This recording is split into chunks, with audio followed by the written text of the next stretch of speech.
Al-ula al-ilmu wa huwa ma'rifatullahi wa ma'rifatu nabiyhi wa ma'rifatu dinil islami bil adillati. Ketahuilah semoga Anda diberi rahmat oleh Allah SWT. Sesungguhnya wajib bagi setiap muslim untuk mengetahui tentang 4 hal.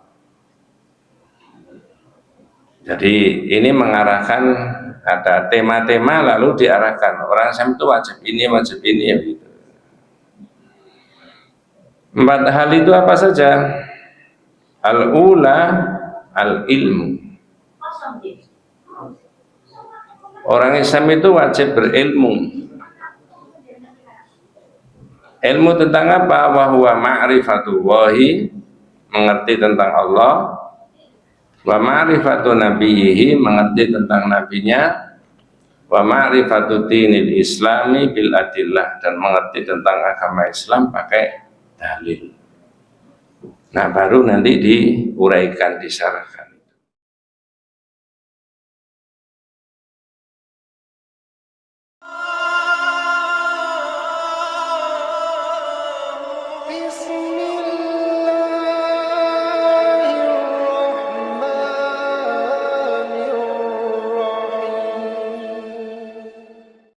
Assalamualaikum warahmatullahi wabarakatuh.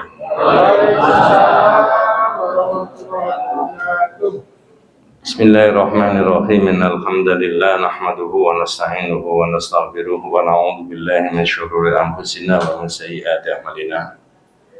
May yahdihillahu fala mudilla lahu wa may yudlil falan tajida lahu waliyyan mursyida. Asyhadu an la ilaha illallah wahdahu la syarika lah wa asyhadu anna Muhammadan abduhu wa rasuluhu la nabiyya ba'dah. Allahumma shalli ala Muhammad wa ala ali Muhammad kama shallaita ala Ibrahim wa ala ali Ibrahim. Wa barik ala Muhammad wa ala ali Muhammad kama barakta ala Ibrahim wa ala ali Ibrahim fil alamin innaka Hamidum Majid. Amma ba'du. Ma'asyiral muslimin rahimani wa rahmakumullah, usikum wa nafsi bitaqwallahi faqad faza man ittaqa. Ibu-ibu, bapak-bapak, para jamaah yang dirahmati Allah Subhanahu wa taala. Pertama yang kita pelajari berkaitan dengan akidah itu sumbernya adalah Kitabut Tauhid. Dulu sudah pernah saya sampaikan, kitab itu aslinya kitab saku, kecil bisa dimasukkan di saku. Kemudian oleh para ulama disyarahkan menjadi banyak kitab, menjadi Fathul Majid, menjadi Taisirul Azizul Hamid, menjadi Mulakhas fi Syarhi Kitabit Tauhid, menjadi Al-Qaulul Mufid.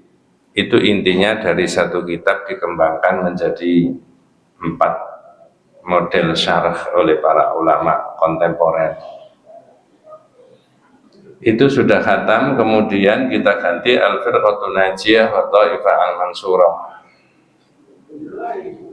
Kalau kitab Tauhid itu menjelaskan mengenai 2 makna kalimat syahadat, baik tentang Allah maupun tentang Rasulullah itu. Asyhadu an la ilaha illallah wa asyhadu anna Muhammadan Rasulullah.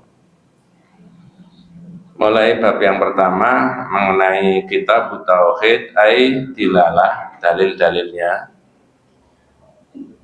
sampai 67 judul yang terakhir wa ma qadarullaha haqqa qadri. Orang dianggap tidak mengagungkan Allah dengan keagungan yang semesti-mestinya. Bab 67 sudah khatam. Kemudian diganti Firqatun Najiyah wa Taifah Al-Mansurah, kitabnya kecil, aslinya seperti yang saya bawa ini. Ada 45 judul. Mulai dari penjelasan Firqatun Najiyah, jalan golongan yang selamat. Yang kedua, Alamat Firqatun Najiyah, Minhaj Al-Firqah An-Najiyah, jalan golongan yang selamat, sampai yang terakhir la taruddul haqqa, jangan menolak barang yang benar. Tapi isinya kitab ini dengan berbagai variasinya itu cuma menjelaskan mengenai satu hadisnya Nabi yang Nabi dawuh, wa inna hadhil millah sataftariqu ala 73. Umat ini akan pecah menjadi 73 golongan. Tintani wasab'una finnari, yang 72 itu di neraka, wa wahidatun fil jannati, yang satu berada di surga. Jadi mulai bab yang pertama sampai yang terakhir itu mengarahkan supaya menjadi yang satu golongan tadi. Yang satu golongan itu adalah fil jannah. Nabi menyebutkan ma'ana alaihi wa ashabi, yaitu orang yang mengikuti jalanku dan jalannya para sahabat. Nah sekarang ada kitab lagi Syarhu Usuli Tsalatsa, dalam bahasa Indonesia menjadi ulasan tuntas tentang 3 prinsip pokok. Apa 3 prinsip pokok itu? Jawabannya mengenai Allah, yang kedua mengenai Rasulullah Sallallahu Alaihi Wasallam, dan yang ketiga mengenai agama. Jadi di bolak-balik itu hanya membahas mengenai 3 prinsip tadi.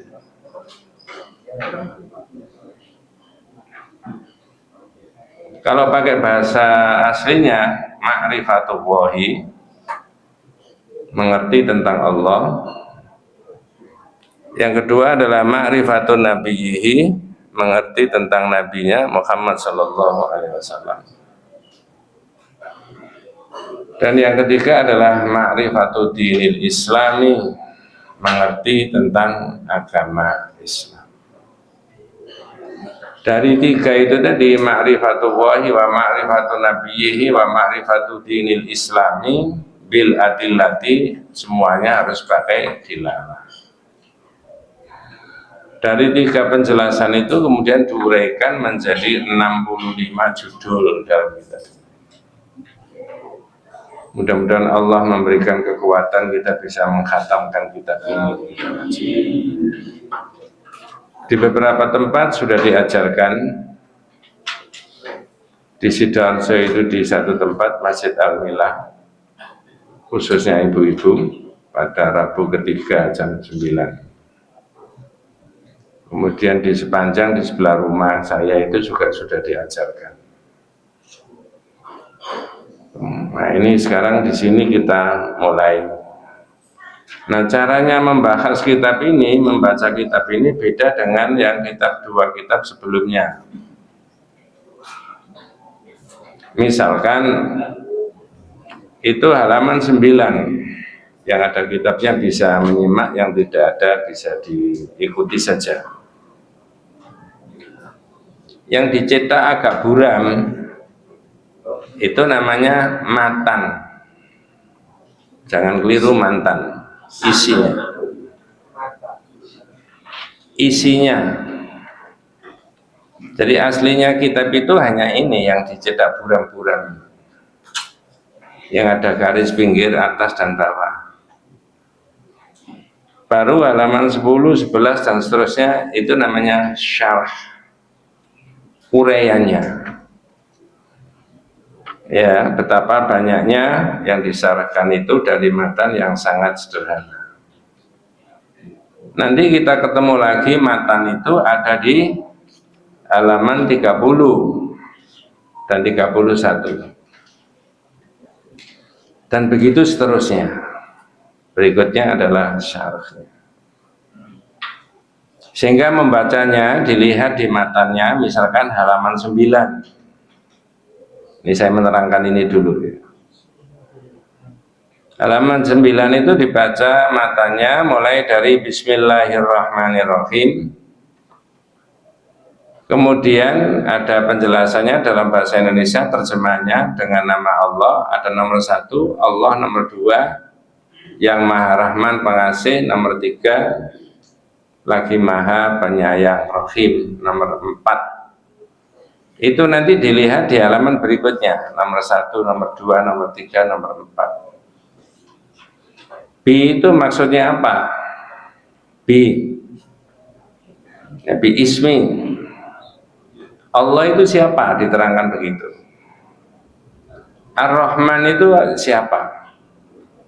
Ar-Rahim itu apa? Pengaruhnya apa dalam kehidupan di dunia? Itu namanya syarah, penjelasan. Ya. Kemudian tulisan dalam bahasa Arab, i'lam rahimakallahu annahu yajibu alaina ta'allumu arba'i masail. Al-ula al-ilmu wa huwa ma'rifatullahi wa ma'rifatu nabiyhi wa ma'rifatu dinil islami bil adillati. Ketahuilah, semoga Anda diberi rahmat oleh Allah SWT.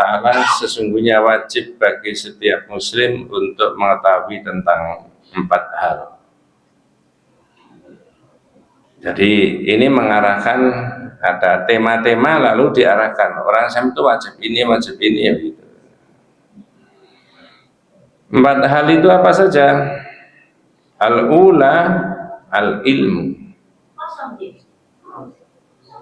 Orang Islam itu wajib berilmu. Ilmu tentang apa? Wa huwa ma'rifatullahi, mengerti tentang Allah. Wa ma'rifatu nabiyhi, mengerti tentang nabinya. Wa ma'rifatu dinil islami bil adillah, dan mengerti tentang agama Islam pakai dalil. Nah, baru nanti diuraikan, disyarahkan itu. Dan seterusnya dan seterusnya. Hari ini mudah-mudahan Allah memberikan kekuatan kepada kita untuk bisa menghatamkan sampai 4 atau 5 tahun ke depan, dan memberikan umur panjang yang barokah. Kita mulai dari awal. Bismillahirrahmanirrahim, itu penjelasannya bahasa, sehingga kalau kita tidak akrab dengan bahasa Arab agak merepotkan. Misalkan ada fi'il mahdzuf dan sebagainya, bi itu jar majrur dan sebagainya, itu kita lewati saja. Kita sudah mengerti dalam bahasa Indonesia, bismillah maksudnya dengan menyebut nama Allah. Kenapa penulis kitab ini memulai dengan bismillah? Anjurannya di dalam hadis, kullu amrin libalin la yabda'u bismillah abtal. Setiap masalah kebaikan kalau tidak dimulai dengan basmalah, bisa nilai pahalanya terputus. Di luar makna yang ada di dalam kitab ini, bi itu maknanya musahabah wal isti'anah. Bi-nya di sini tidak ditulis, tapi di kitab lain ditulis bi-nya, bi ismi, dengan nama. Bi-nya itu musahabah wal isti'anah. Musahabah itu maksudnya adalah menyertakan Allah di dalam perbuatan itu. Wal isti'anah, minta pertolongan kepada Allah. Kemudian penulis kitab Tauhid ini perlu menjelaskan tentang Allah itu siapa. Dalam halaman 12 disebutkan nomor 2, Allah adalah nama Sang Maha Pencipta, khaliqu kulli syai'in. Ya, ditelaskan Allahu alima 'alal bari, ya, jalla wa ala, wa huwa al-ism alladzi tattabi'u jami'ul asma'. Jadi Allah itu nama segala sesuatu yang Allah itu menciptakan segala-galanya. Lalu dipakai dalil, kitabun anzalnahu ilaika litukhrijan nasa minadh dhulumati ilan nur bi'idzni rabbihim ila siratil azizil hamid. Ini Allah. Allahilladzi lahu ma fis samawati wa ma fil ardi. Kata kitab ini tentang Allah, panjenengan dan saya diberi dalil pakai surat Ibrahim ayat 1 sama 2. Ada bahasa Indonesianya? Monggo. Ini adalah kitab yang kami turunkan kepadamu, supaya kamu mengeluarkan manusia dari gelap gulita kepada cahaya terang benderang dengan izin roh mereka. Ya, yaitu menuju jalan Rob yang maha perkasa lagi maha terpuji. Nah, kita potong dulu. Di ayat yang berbeda, Al-Quran itu disebut mubarak. Kitabun anzalnahu ilaika mubarak. Kitab yang saya turunkan kepada Muhammad itu penuh dengan berkah. Yang ini menyebutkan litukhrijanna saminal dzulumati ilan nur, agar dengan kitab itu Nabi itu bisa membebaskan manusia dari belenggu banyak kegelapan. Dzulumat itu jamak, Pak. Kalau jenengan tidak akrab bahasa Arab itu ada istilah mufrad, ada istilah apa? Mutsanna, ada istilah apa? Jamak. Jangan keliru susana ya. Mutsanna. Mufrad itu tunggal satu, mutsanna itu dua, jamak itu tiga dan seterusnya. Dzulumat itu jamak, maknanya banyak kegelapan di dalam masyarakat itu. Tapi dengan kitab yang Allah turunkan lewat Nabi akan dibebaskan manusia dari kegelapan menuju terang. Nur itu cuma satu, bukan jamak. Yang jamak tadi dzulumat. Berarti kegelapan manusia dalam banyak dimensi bisa dibebaskan menjadi satu cahayanya bersumber dari Allah. Di ayat yang lain diterangkan Quran tadi penuh dengan keberkahan. Kitabun anzalnahu ilaika mubarak. Ada berkah. Pertanyaannya begini. Oh, kalau begitu Quran itu mulai Al-Fatihah sampai An-Nas ada barokahnya? Jawabannya? Iya. Dua, apa makna barokahnya di dalam kitab? Hadzal kitabun nafi'un linnas. Kitab ini bermanfaat buat manusia. Al-mursyid lahum lisa'adatihim, petunjuk buat mereka untuk kebahagiaan. Dinihim wa dunyahum, untuk agama dan dunianya. Akhiratnya gimana? Itu sudah hasil akhir daripada proses yang ada di dunia, tidak diperlukan lagi kitab. Jadi Allah yang menurunkan kitab, ini penjelasan tentang Allah, tapi Allah itulah sumber hukum ya, kemudian Allah itu menurunkan kitab itu tadi. Jadi tadi dimulai bismillah dengan menyebut nama Allah. Ini banyak bahasa Arabnya, tidak saya sebutkan tadi supaya tidak terlalu kacau. Lalu diterangkan Allah itu siapa yang menurunkan kitab itu. Nanti jenengan itu mendengar ada penjelasan begini, Allahu khalaqona wa razaqona wa lam yatrukna hamalan. Kalau saya urut Allahu khalaqona supaya gampang, wa razaqona wa lam yatrukna hamalan. Allah itu yang menciptakan kita, dua memberi rezeki kepada kita, yang ketiga tidak meninggalkan kita terlantar. Kalau begitu manusia ini diopeni enggak sama Gusti Allah? Ya, caranya terusnya ini. Kalau saya ulangi lagi, Allahu khalaqana wa razaqana wa lam yatrukna hamalan. Bal arsala ilaina rasulan.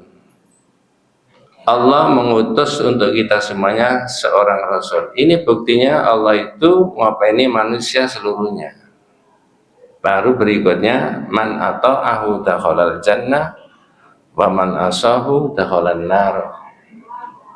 Siapa yang mentaati Nabi, orang itu masuk surga, yang tidak masuk neraka. Kita tidak boleh punya pendapat, loh belum apa-apa kok sudah meneraka-nerakakan. Enggak. Bukan kita yang meneraka-nerakakan itu. Penulis kitab Tauhid ini menjelaskan surga itu miliknya Allah, neraka itu miliknya Allah, dunia itu dalam genggamannya Allah, manusia itu diciptakan Allah, terserah Allah mau orang disurgakan, mau orang dinerakakan dengan kriteria yang begini-begini, itu bukan urusan kita. Jadi itu buktinya Allah itu dalam bahasa Jawanya tadi saya ulangi, ngopeni manusia itu di situ diantaranya. Dalam kitab yang lain Firqatun Najiyah keterangannya menjadi begini. Khalaqallahu hadhi al-alam li ibadatihi wahdahu. Ya, wa arsala lahum rusula wa anzala ma'ar rusul akutub liyahkuma bil haqqi wal adli bainahum. Allah itu menciptakan seluruh alam itu untuk satu tujuan, Pak. Apa? Menyembah Allah. Jadi ada benda, ada barang, ada binatang, ada tumbuh-tumbuhan, ada manusia, itu untuk satu, menyembah Allah saja. Tapi khusus manusia, jenengan dan saya, karena manusia itu roto angel loh penane kan. Caranya adalah wa arsalalahum mursul, Allah mengutus rasul. Nah, wa anzala ma'ar rusul al-kutub. Lalu Allah mengutus ya rasul tadi dibekali dengan kitab.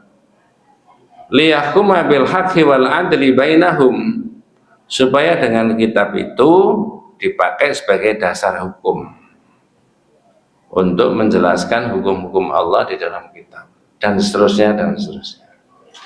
Ini yang nomor 2 tadi, menjelaskan tentang Allah, yang Allah itu punya hak untuk menurunkan kitab itu supaya manusia dikeluarkan dari kegelapan menjadi cahaya. Yang gelap itu, gelap tadi apa Pak? Gelap tadi, zulumat tadi, itu mufrad apa musanna apa jamak? Jamak. Berarti jenengan nyimak itu maksudnya. Maksudnya jamak itu apa? Banyak. Berarti di masyarakat kegelapan itu banyak enggak? Banyak. Ada kalanya orang itu akidahnya baik, tapi kemudian ya tidak betul sebenarnya ini yang mengatakan. Akidahnya baik, tidak mungkin kalau akidahnya baik lalu ekonominya gelap, pasti ekonominya juga baik. Jadi tidak campuran dengan kebatilan. Jadi akidahnya juga harus baik, ekonominya juga harus terang, kan begitu, tidak boleh dalam kegelapan tadi. Proses memperoleh jabatan juga harus diperoleh dengan cara yang terang, tidak boleh dengan cara yang gelap, sesat maksudnya, tidak baik. Ya, dan seterusnya macam-macam. Zulumat. Nah, kemudian Allahilladzi lahu ma fis samawati wa ma fil ardi. Monggo. Ya, terusnya tadi. Allah adalah itu yang memiliki segala apa yang ada di langit dan apa yang ada di bumi. Saya tanya, berarti segala sesuatu yang ada di langit dan yang ada di bumi dalam aturan dan genggamannya Allah? Jawabannya apa? Ya. Di semua benda dan barang itu ada hukumnya Allah. Maksudnya di situ, karena dalam genggaman. Maka iman panjenengan kepada Allah itu ada 4. Ada berapa Pak? Apa? Ya, 4 itu arba itu ya. Jangan kok bisa ikut-ikutan 4 itu menyangkut apa saja itu. 1, al-imanu birububiyatillah, biwujudillah. Iman bahwa Allah itu ada. Ada. Bisa dilihat Pak Ustaz? Ya nggak bisa. Pendekatannya pakai apa? Pakai iman. Pakai apa lagi? Pakai dalil. Besok di akhirat bisa? Bisa. Nah itu ada. Itu Imam Ahmad bin Hanbal menjelaskan, besok di akhirat itu manusia bisa ketemu sama Allah dan bisa melihat wajahnya Allah. Itu kitab yang berbeda lagi. Yang kedua, iman. Yang pertama tadi iman kepada Allah menyangkut apa tadi Pak? Tidak, sebelum rububiyah, wujudillah, wujudnya Allah itu ada. Tapi nggak bisa dilihat. Kalau wujudnya manusia bisa dilihat nggak? Ini jembelgernya gitu. Doyan rawon semuanya aja. Ya. Sekarang. Oh, ya. Ini tentang Allah itu. Yang kedua adalah al-imanu birububiyatillah. Allah yang ngatur. Iman tentang rububiyahnya. Tidak ada yang tidak diatur. Saya sudah berkali-kali saya enggak menjelaskan itu. Yang ketiga, al-imanu biuluhiyatillah. Iman bahwa satu-satunya yang berhak disembah itu adalah Allah. Yang keempat, al-imanu bi asma'ihi wa sifatihi al-husna. Iman tentang Allah memiliki asma dan sifat. Wes kita tinggalkan penjelasan masalah bismillah, kemudian panjenengan diajak membahas yang i'lam. Tadi kan matanya i'lam rahimakallahu. Itu i'lam saja, itu ada penjelasannya. Dalam bahasa Indonesianya, i'lam itu adalah ketahuilah. Loh, apa maksudnya? Saya sudah tahu kok. Makanya yang sering diucapkan orang di dalam surat Muhammad, i'lam annahu, fa'lam annahu. Loh, saya sudah tahu. Tapi i'lam itu diuraikan, ketahuilah. Ya. Dalam bahasa kita, i'lam ketahuilah itu maksudnya adalah mengetahui secara pasti terhadap sesuatu. Jangan diajak supaya mengerti tentang Allah itu dengan dalil. Mengerti tentang Allah itu dengan dalil. Ma'rifatullah tadi. I'lam ketahuilah, jangan diajak mengetahui tentang Nabi. Bil adillati, pakai dalil. Jangan diajak dan kita semuanya diajak untuk mengetahui tentang agama. Ma'rifatud dinil Islam bil adillati, pakai dalil. Terus ilmu itu di sini oleh penulis tauhid itu diuraikan ada 6 macam variasi. Tidak tahu kita itu yang di posisi yang mana itu ya. Nah, di situ ya. I'lam al ilmu huwa idraku syai' ala ma huwa alaihi idrakan jaziman. Yang namanya ketahuilah itu mengetahui secara pasti terhadap sesuatu sesuai dengan hakikatnya. Nah itu. Bingung nggak dengan ini Pak? Sementara bingung. Jadi jenengan itu disuruh mengetahui tentang sesuatu menurut hakikatnya. Nanti kalau mengetahui sesuatu menurut hakikatnya itu diberi rahmat. Rahimakallah. Itu baru i'lam rahimakallah. Ini kok bengong ya. I'lam rahimakallah. Ketahui